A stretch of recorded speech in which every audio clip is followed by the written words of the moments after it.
Drug pusher og iyang mga suki nadakpan atol sa usa ka buy-bust operation sa kapulisan. Duha patay, ubay-ubay ang angol, dihang mibangga sa balay ang kargado nga dump truck nga nawad og brake. Hepe sa Police Station 2, balik dayon og pagpaghipos sa mga batang libot suroy human sa iyang pagbakasyon. Iyang gidinay ang mga reklamo nga gisangat batok kaniya ug sa iyang mga sakop. Brownouts magpadayon, Unit 1 sa KEPCO, di paninguhang maayo karong Sabado. Unom ka classroom sa eskwelahan sa Dumanhog, di pagsunog.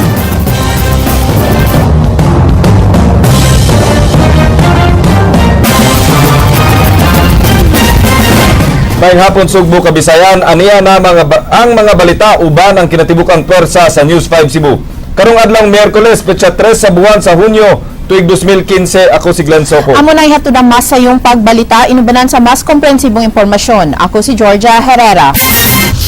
Padayon ang power shortage sa Kabisayan, gumikan sa pagkasunog sa coal crusher building sa Unit 1 sa KEPCO SPC Power Corporation sa Dakbayan sa Naga, ug ang pagpahigayon sa preventive maintenance sa Unit 2 sa ilang planta. Lakip nga naapektuhan sa brownouts ang mga traffic lights nga posibleng makabalda sa trapiko. Sugin ni Andrea Patenya. Sa phone interview sa KEPCO Management, ilang gipahibaw nga karong Sabado pa makasugod og produce og 100 megawatts nga power supply kaysa maong adlaw mao'y target schedule nila nga mahuman ang pag-ayo sa Unit 1, samtang karong June 22 pa makaproduce og laing 100 megawatts nga power supply kun maayo na ang Unit 2. Maong akuwang gihapon ang power supply nga gidistribute sa Visayas Grid ngadto sa mga electricity providers. Ang VECO nakadawat lang og 57.9 megawatts nga share gikan sa grid karong adlaw. Resulta niini ang padayong rotational brownouts nga mula na tug usang ngadto sa 2 ka oras sa ilang franchise area sa Dakbayan sa Sugbo, Mandaue, Talisay ug Naga ug sa lungsod sa Minglanilla. Sa Facebook page sa VECO, nakalatid nga alas 8 sa buntag hangtod alas 8 sa gabi gihapon ang schedule sa brownouts karon. Ang Mactan Electric Company kon MECO mi-post sab sa ilang Facebook page ug schedule sa ilang rotational brownouts karong adlaw sa nagkalain-laing dapit sa Dakbayan sa Lapu-Lapu nga magsugod og 10:15 AM to 7:30 PM. Ang Cebu City Traffic Operations Management kun sitom gipahibaw nga apektado ang dagan sa trapiko sa mga rotational brownouts kay magsigig kapaong ang mga traffic lights. Gitagbo na hinuon nila ang ilang mga sakop ug gimanduan nga kinahanglang abtik silang muresponde sa mga dapit nga mapagnan og traffic lights. Samtang nanawagan ang sitong ngadto sa publiko nga kung duna sab sila'y mabantayan nga mga traffic lights nga wa nag-function tungod sa rotational brownouts ug wa pay na-deploy nga traffic enforcer sa maong dapit, manawag lang dayon sa ilang hotline number nga 253-9211 aron ila kining maaksyonan. Giandam sabdaan sa sitom ang generator sa ilang main control nga nahimutang sa ilang karaang building. Na may standby nga generator and then amo sang check po ang among mga computers dito sa control nga ang tanan kinahanglan doon lagi mga UPS. Aron pag once nga mo trip off, doon na pa may remaining hours nga makagamit sa among computers tungod sa UPS and then gi-ready sa damo ang among generator. Gipahibaw sab sa sitom nga gawa sa traffic nga posibleng hatod sa non-functional nga traffic lights, huot nga trapiko sab ang angay pangandaman karong Lunes, diin magsugod na ang klase sa mga private schools ug colleges. Expected na gado na yung mga estudyante nga nasa private schools magdag sa kinan and then doon na po yung mga anak ipanghatod sa ilang ginikanan, so manggawas na itong mga sakyanan. I-adjust yun nila ng travel time and then dako kasi gikatabang sa traffic. Andrea Patenia, News 5. Laing aksidente na sab ang nahitabo kagahapon sa uling Naga Toledo Road. Human mawagtangi og preno ang usa ka dump truck ug midaro sa panimay nga dunay mga tawo. Duha ang patay atol sa insidente ug 5 ang nangaangol. Sugin ni Leslie Caminade Vistil.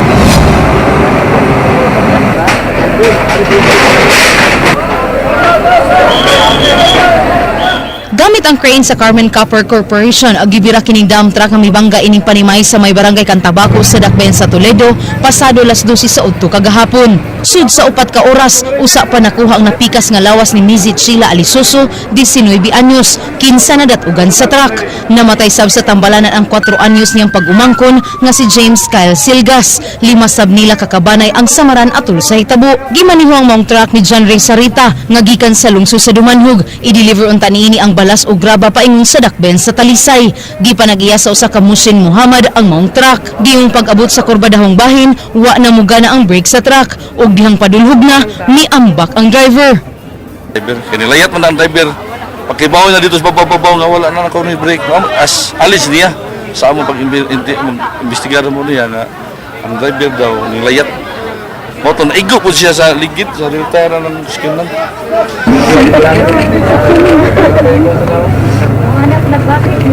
Nagsagol ang gibati sa mga kabanay sa mga naangol ug namatay.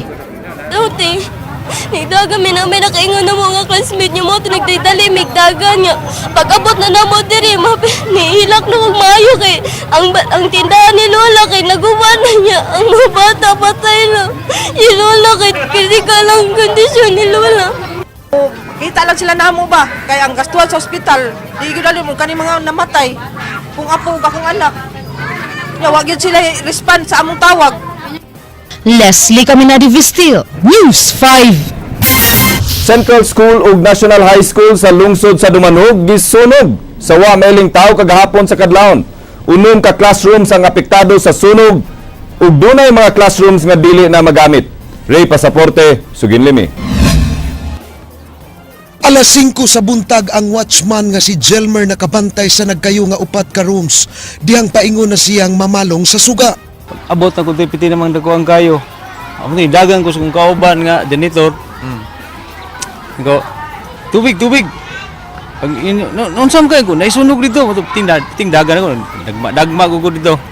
Matud ni Saison, lak ang pultahan sa classroom hinungdan na pugo sila pagguba ni ini aron mabubuan nilag tubig. Gipakita sa maestra sa grade 3 Miss Clara Jessica Saniel ang kabahin sa ilang classroom nga nasunog. Tung drum, katong ako din ang health kit nga kuan din, katong akong display board nga gamay o katong ako ang Jollibee nga made of styrofoam. Katong imong balde sa sol? Oh, dito sa CR. Laing tulo ka maestra may pakita sa damage sa ilang classroom nga gikaon sa kayo.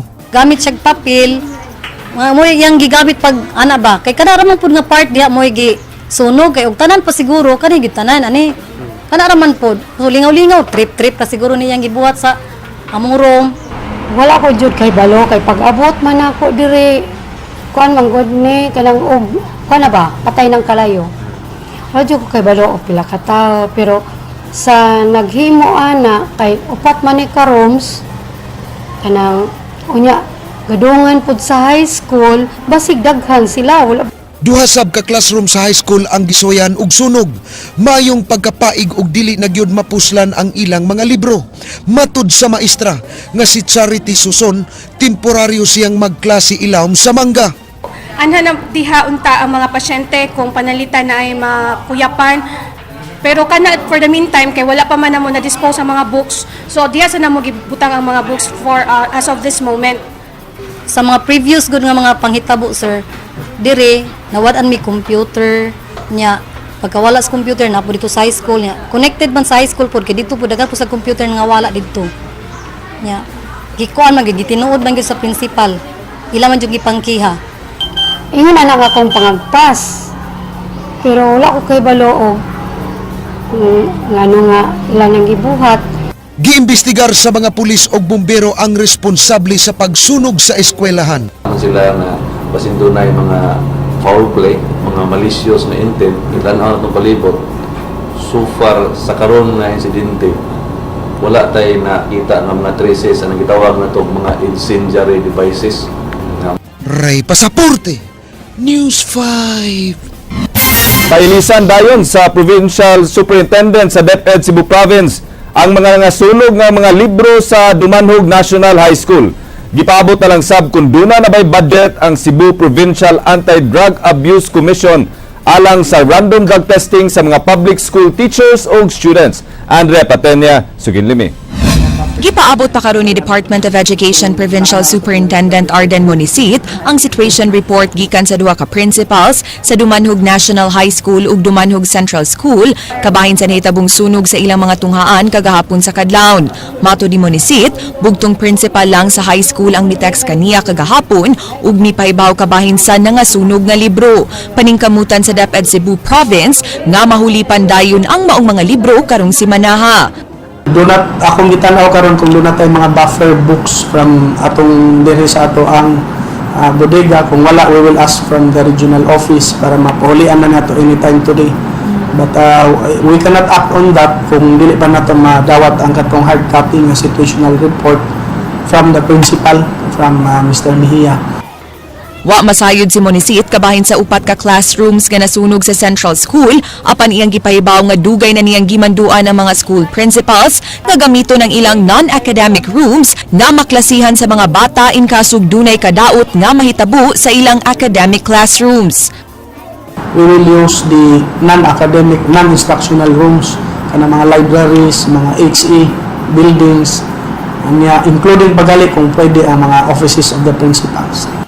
Hinay-hinay na sab kuno nilang gi-ensure ang mga tunghaan sa lalawigan sa GSIS sukad miigo ang bagyong Yolanda aron dali rang mailisan ang mga classrooms panahon sa sunog o katalagman. Sa pagkakaroon, ang mga public schools pa sa Tabogon ug Batridejos ang nakakuha sa ilang insurance. Miawhag sab si Monisit sa mga school heads nga mo invest sa pag-hire og security guards, caretaker o pagsuhol og barangay tanod nga mo bantay sa ilang mga tunghaan matagabi hangtod kadlawon. Nasayran nga arson ang gidudahang hinungdan sa dungan nga pagkasunog sa duha ka eskwelahan sa Dumanhog ug nabiktima sab sa pagpanglungkab ang Dumanhog National High School ni atong Abril samtang gilungkab ni atong Marso ang Central School.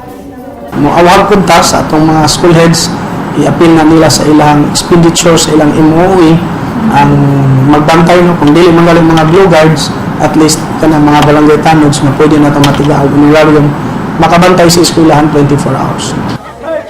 Gipahibaw sab ni Monisit ka posibleng karong Biyernes na mahibaw-an kung doon na nabay budget ang Cebu Provincial Anti-Drug Abuse Commission alang sa random drug test sa mga public school teachers sa probinsya. Kung doon na nay budget, maghimo dayon siyag memorandum alang niini nga ipabasa sa mga magtutudlo.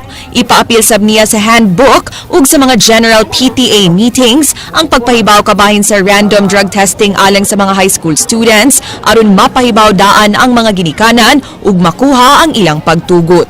Andrea Patenya, News 5. Lalaki nga nagtrabaho sa punerarya suway untang muambak gikan sa atop sa building. King Perez, Suginlimi. Caught in action ang pagsakay ng 42 anyos na lalaki sa top sa tapad sa gitrabaho ang punerarya sa Maydan C. Padilla at bang sa Don Carlos A. Gotong Memorial National High School, Dakbayan sa Sugbo. Gilang lalaki nga si Conrado Generale, taga Santo Niños Polarium sa Barangay Dulho, Fatima, ug nagtrabaho isip helper sa Oriental Funeral Homes. Tinguha unta nining muambak sa atop, samtang dunay dalang bato ug bildo. Nagpupong ko siya, nagugulog bildo. Na yung asawa niya, pagkanaw ko siya, niya man manaw. Huwag yung manaw, kasi lakaw ng asawa, kaya pulaan pag agdag pangap kanaw, mamanaw.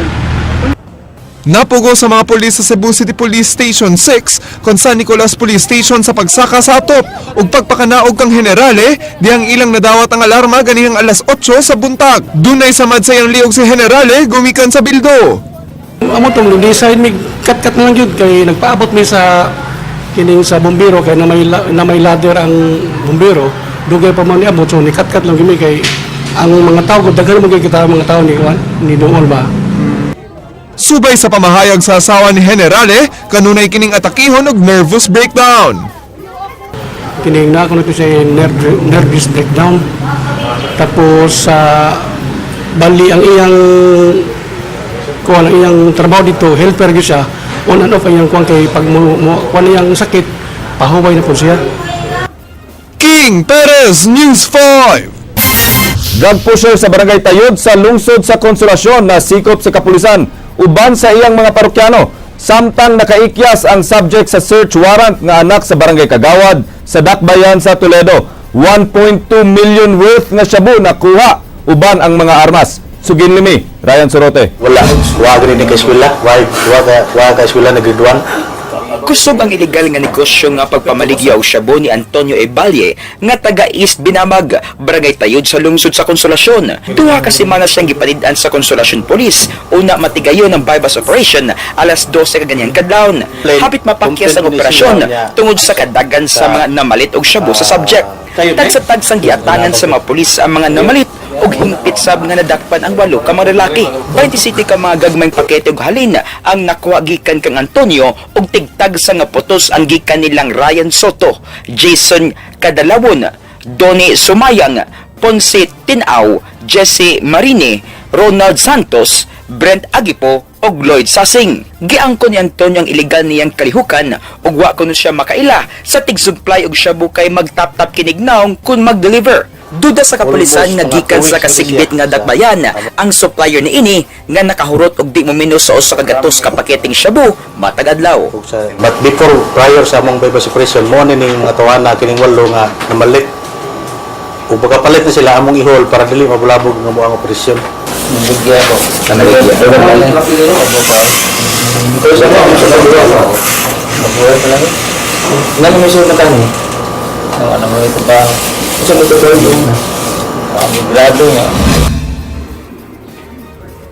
Na-recover sa mga sakop sa Cebu Provincial Intelligence Branch ang mga armas o gituhang shabu nga mobalor og 1.2 million pesos gikan sa panimay ni Eduardo Tapilot Alicaba Jr. Giserve sa PIB ang dala nilang search warrant pasado alas 8 sa buntag sa panimay ni Alicaba sa barangay Kanlumampaw sa Dakbayan sa Toledo. Sa Alicaba, anak sa konsehal sa maong barangay.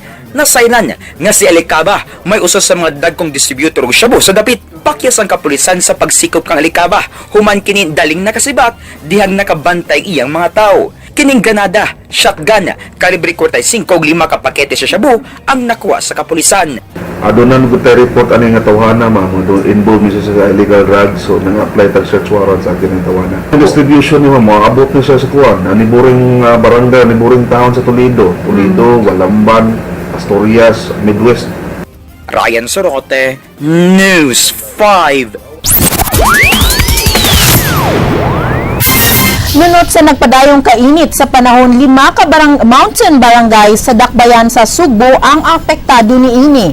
Preventive measures aron di masubli ang maong problema gisabot-sabutan na karon sa City Agriculturist ug sa pangu sa Cebu City Federation of Farmers and Organizations Incorporated.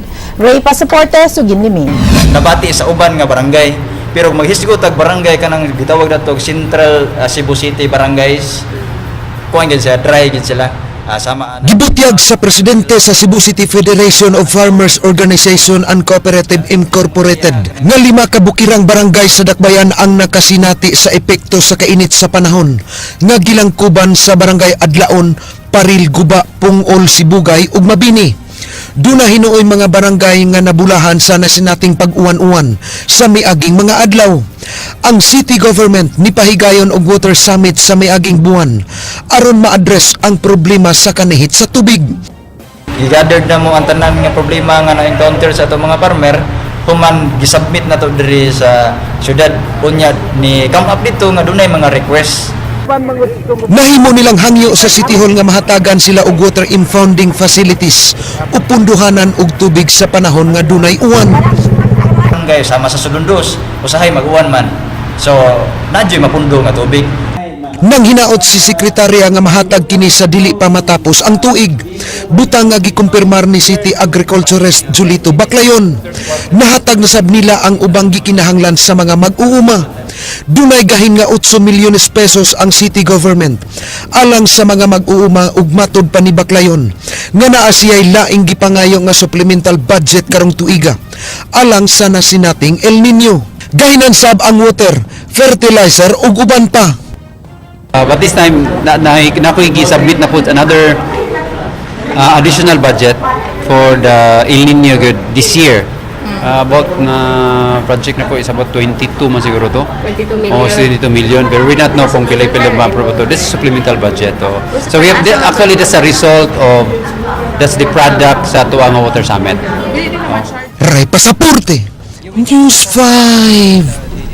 Hepe sa Police Station 2 mihimakak sa mga pasangil batok kaniya og sa iyang mga sakop. Taliwa sa mga reklamo ipadayon ni Chief Inspector Wildemar Tew ang iyang oplan libod suroy ug iyang atubangon ang mga sumbong batok kanila. King Perez, Suginlimi. Puto ni mo kasing-kasing. So ato na lang isla ikuyo ko sa tanang ikuyo ka. Human sa pagbakasyon gikan sa Estados Unidos, gilibot dayon ni Chief Inspector Wildemar Tew ang iyang area of responsibility. Sa Fuente Osmeña, iyang subling ipanghipos ang mga libod suroy ug nagpakilimos nga mga bata. Walay nahimo kining 5 ka magsuon nga mga bata nga gisud sa patrol car. Namasura pa kuno ang ilang ginikanan. Ano mo miniyang mari? Ha? Miniyang.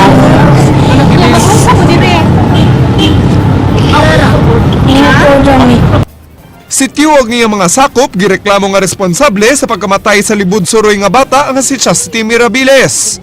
Ang mga kauban ni Chastity nga mga bata nakasaksi nga gipatid-patiran kini sa pulis nga nanghipos kanila. Sumbong murder ang giandam sa NBI batok sa mga pulis nga gitudlo sa mga bata. Si Tew nga nangulo sa operasyon wala ma-identify sa mga saksi apan magatubang gihapon kini og sumbong administratiba. It clear that we are not responsible for this. And it is very inhuman, unlikely that a police chief, 11 years old girl, mahimo bago na nato na kulatahon ng usa ka bata na unsa magoy gibuhat na og dili man na criminal, which is sakit sa pamalandungon sa usa ka hippie being alleged for a death of a 11 years old child. Laing reklamo nga giimbestigar sa Regional Investigation and Detective Management Division mao ang pagpangupaw ni Tew sa mga batang babae. I'll let the investigating body I will answer it to the appropriate body. I will answer those one.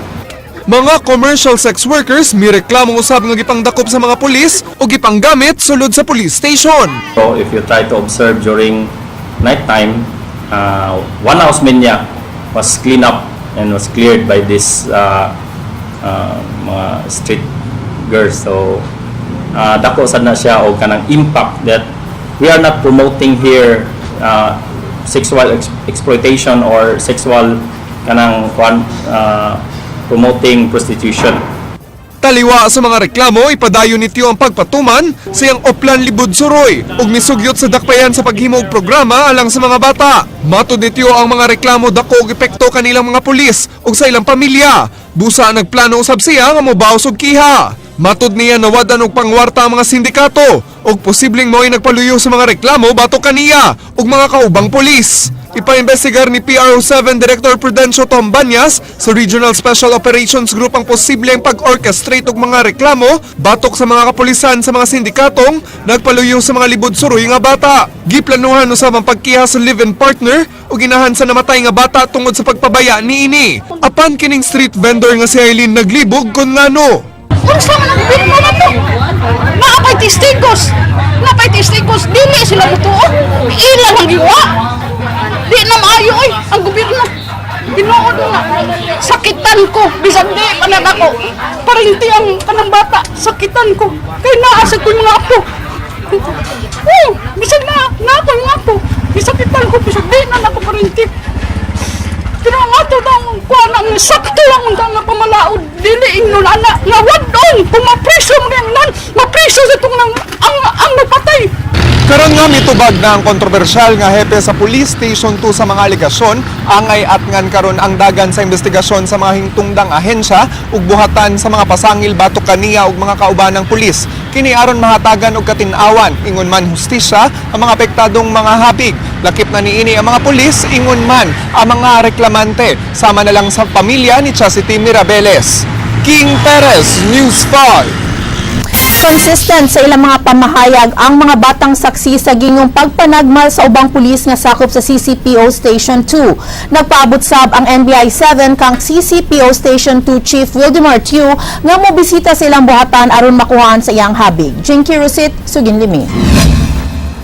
Kumbinsido ang National Bureau of Investigation Region 7 sa pamahayag sa mga bata mahitungod sa ilang mga nasaksihang pagpangdagmal sa pipila ka mga pulis nga sakop sa CCPO Station 2. Matod sa NBI, consistent ang mga pahayag nila base sa mga litrato nga ilang gipakita ug sa mga hulagway nga gipagawa sa National Police Commission kun NAPOLCOM.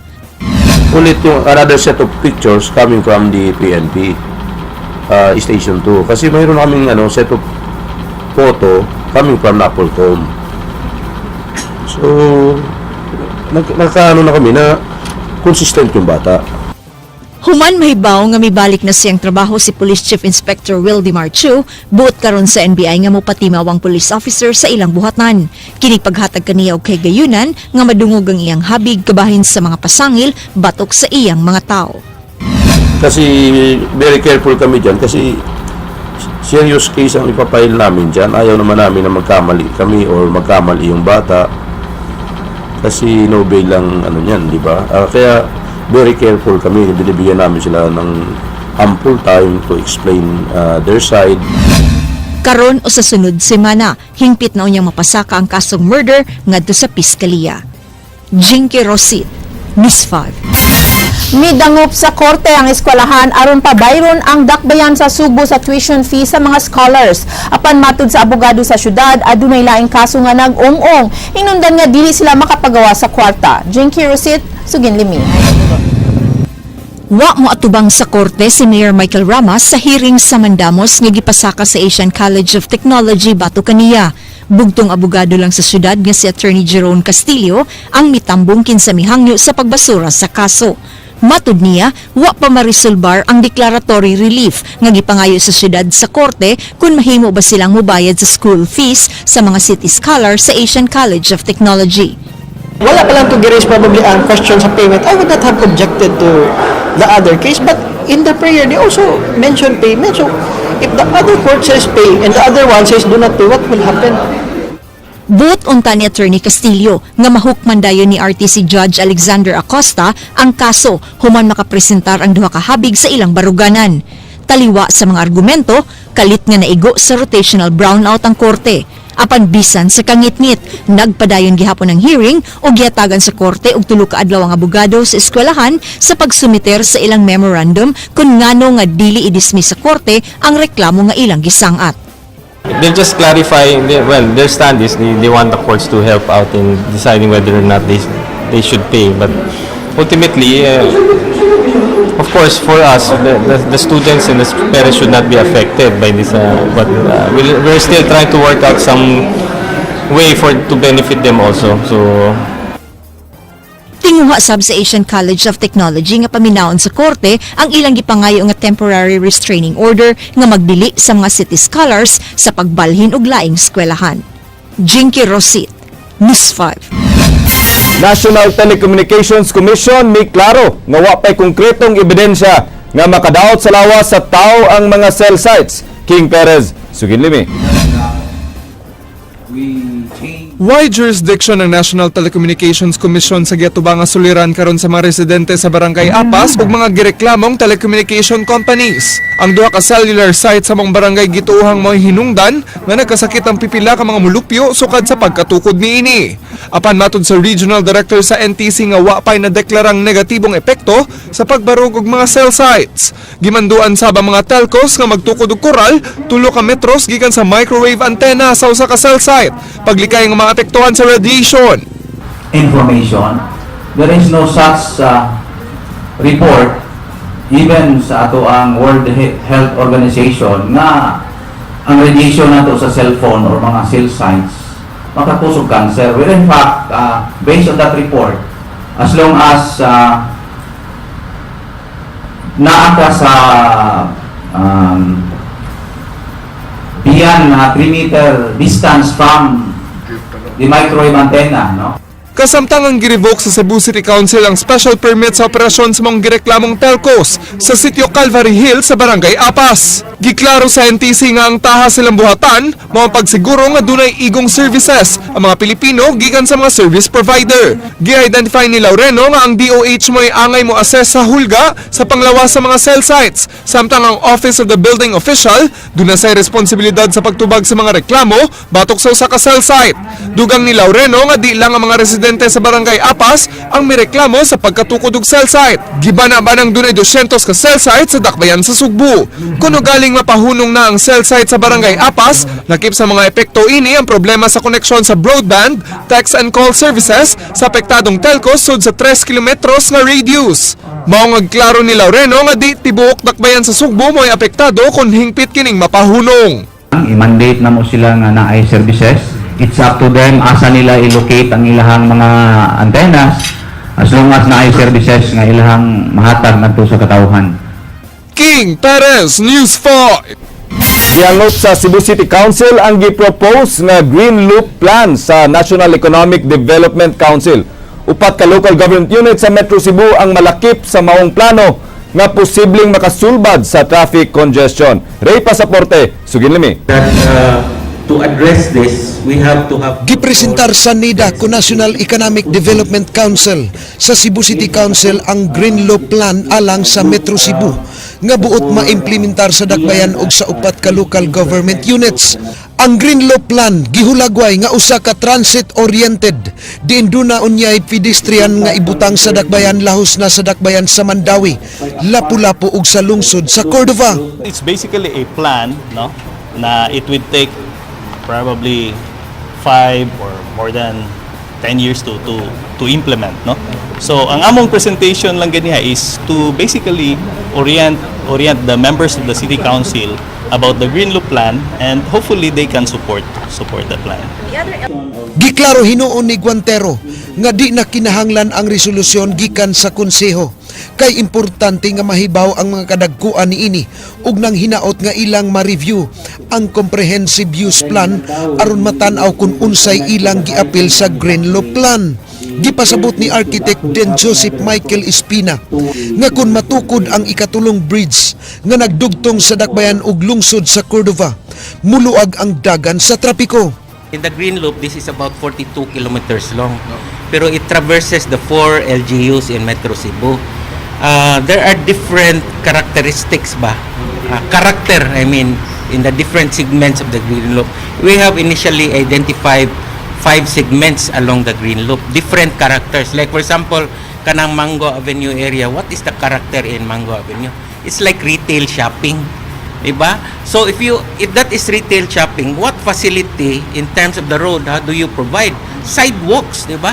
And then shaded trees, no? So that people will walk, because ingon ni Dean ganihan nga there are roads nga kun based on their function, no? So kung cargo route na siya, so ang imuhang dominant niya is the cargo. Pero katong mga pedestrian lanes, no, o pedestrian roads designed for pedestrians, then imos ang imos ang preference diha would be katong mga bikers, mga katong maglakaw lang, no. So mao to'y concept atong Green Loop ni Dean, no. Gihangop hinuon ang maong plano sa tanang konsehal ug lakip nilang tagbuon ang uban pang opisyal sa naisgutang LGUs. So you design it according to the needs of what is there in the street. We don't want to reinvent the street, no. We force people to do this when they are there ready. We enhance what is there and provide the necessary facilities for it to prosper. And then the important thing is to provide social spaces along the Green Loop, you know. So sa maong plano, wa na kinahanglan na pa ang pagpalapad sa dalan apan kung padak-an mas makaayo sa proyekto. The LGUs who have to talk about it because they are empowered to do that in the local government code. We are just proposing the concept. Ray Pasaporte, News 5. I think this is a program that could possibly work diri sa ato ang I was just gonna say something about that because I like the idea that you enhance what is already there. So, like kunwari tingnan sa Mango Avenue, make it more pedestrian friendly. Pedestrian friendly. That's right. So everybody will be encouraged to walk instead of, I like that idea. Magbisikleta. Pang exercise na labot. Wala G-walking. I don't know. I hope so. Maugkad to ang mga balita sa Aksyon Bisaya, kinisiglenso ko. Daghang salamat. Ako si Georgia Herrera. Bisan asa, bisan kanusa, kapatid. Kagilang kutob sa balita. Aksyon!